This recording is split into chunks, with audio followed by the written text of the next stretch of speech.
TGT PGT Hindi से तैयारी कर रहे सभी छात्र छात्राओं को मास्टर स्टडी चैनल में स्वागत है। प्रिय विद्यार्थियों, हम लोग संस्कृत साहित्य के एक एक टॉपिक को आगे बढ़ाते हुए एक नए टॉपिक को आज पढ़ेंगे। संस्कृत कवियों का राजाश्रय। संस्कृत के जो कवि हैं किस राजा के आश्रय में रहते थे, आज ये हम लोग पढ़ेंगे। ये चीज जानेंगे। तो कालिदास जो उपमा के लिए प्रसिद्ध है, ये कालिदास विक्रमादित्य के राजाश्रय में थे। बाणभट्ट जो कादंबरी लिखते हैं, ये सम्राट हर्षवर्धन के राजाश्रय में थे। भारवी जो अर्थ गौरव के लिए प्रसिद्ध है, अर्थ गौरव के लिए ये पुलकेशिन सिंह द्वितीय के अनुज, पुलकेशिन सिंह द्वितीय के छोटे भाई विष्णुवर्धन के राजाश्रय में थे। भवभूति जिनका प्रिय रस करुण है, ये बहुत याद रखिएगा, प्रिय रस इनका करुण है, ये यशोवर्मा के राजाश्रय में थे। दंडी जो अर्थ गौरव के लिए प्रसिद्ध है, अर्थ गौरव, ये नरसिंह वर्मन प्रथम पल्लव नरेश सिंह विष्णु के राजाश्रय में थे। दंडी जो हैं, जो अर्थ गौरव के लिए प्रसिद्ध है, नरसिंह वर्मन प्रथम पल्लव नरेश सिंह विष्णु के राजाश्रय में थे। वामन जो रीति संप्रदाय को मानते हैं, रीति संप्रदाय बहुत इंपॉर्टेंट क्वेश्चन है, ये कश्मीर नरेश जयादित्य के मंत्री के राजाश्रय।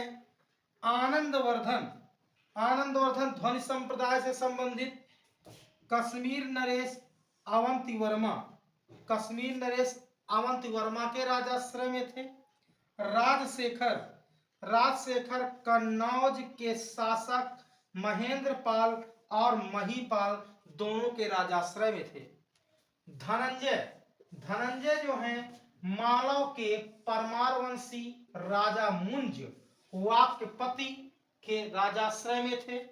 क्षेमेंद्र का जो संप्रदाय औचित्य संप्रदाय बहुत ही फेमस है, औचित्य संप्रदाय से संबंधित है। ये क्षेमेंद्र हैं कश्मीर नरेश कश्मीर के राजा अनंतराज के राजाश्रय में रहते थे।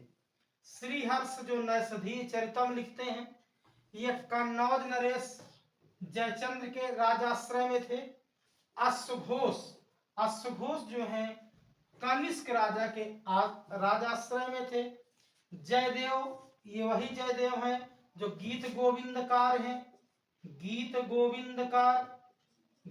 गोविंदकार बहुत इंपॉर्टेंट रचना है।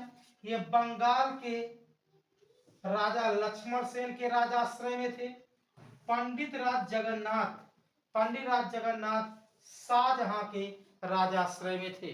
इस प्रकार से संस्कृत के जो कवि हैं किस राजा के राजाश्रय में रहते थे, वो आपने पढ़ा। एक एक पॉइंट आप लोग कॉपी में लिख लेंगे। आपकी परीक्षा को ध्यान में रखते हुए एक एक टॉपिक, एक एक पॉइंट बहुत ही इंपॉर्टेंट है। मुझे आशा है, उम्मीद है आप लोग अच्छे से तैयारी कर रहे होंगे। जो आपकी परीक्षा 2025 14 और 15 मई को टीजीटी को होने वाली है। 20-21 जून 2025 को आपको पीजीटी की परीक्षा होने वाली है। ईश्वर आपको उसमें सफलता दे। और इसके बाद हम लोग एक नए टॉपिक के साथ उपस्थित होंगे। संस्कृत के वाचक शब्द, संस्कृत के संख्यावाची जो शब्द हैं, जैसे अष्टम है, दशम है, हाँ, इस प्रकार से संस्कृत के जो शब्द है वो पूछे जाते हैं। तो उस नए टॉपिक के साथ मैं आपके सामने उपस्थित होऊंगा। आज की क्लास यहीं पर समाप्त करता हूँ। जय हिंद, जय भारत।